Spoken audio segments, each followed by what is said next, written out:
Assalamualaikum warahmatullahi wabarakatuh. Salam sejahtera kanggo urang sarerea. Puji syukur kehadirat Allah Subhanahu wa taala sarta karunia jeung rahmatna. Dina dinten ieu urang disadaya dipasihan kasempatan kanggo papanggi di rohangan ieu dina kaayaan sehat walafiat. Kepala sakola, ibu bapak guru sadayana anu kusim kuring dipika hormat, sareng rerencangan sadaya anu kusim kuring dipika cinta. Ngadegna sim kuring di dieu insya Allah bade nyobian nyampekeun hiji biantara anu eusina cobaan atawa ujian. Ujian anu dipasihan ku Gusti Allah teh kabagi dua, nyaeta ujian anu amis sareng ujian anu pahit. Naon wae tah ujian anu amis sareng ujian anu pahit. Anu kahiji, ujian anu amis nyaeta ujian anu dipasihan nikmat ku Gusti Allah sapertos arurang tiasa keneh emam, sehat, sapertos kitu eta nikmat ku Gusti Allah, rejeki kanggo arurang sadayana.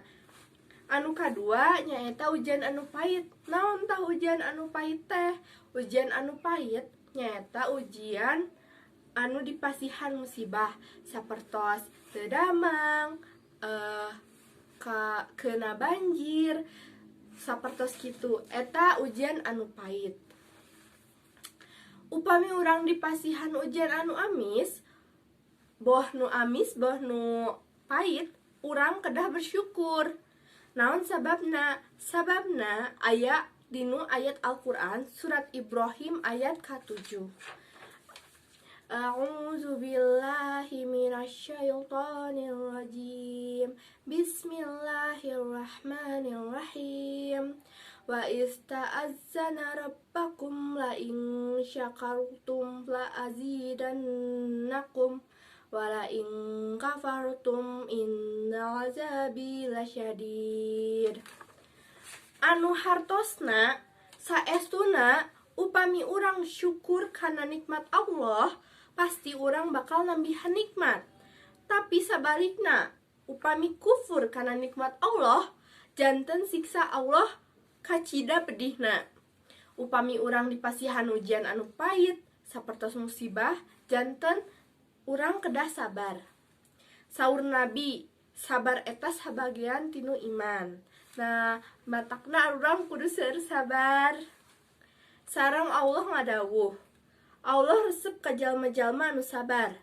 Jadi, urang hirup di dunia ieu pinuh ku cobaan. Rerencangan sadaya hoyong teu dipikaresep ku Allah. Tah lamun hoyong berarti arurang teh kudu seueur sabar.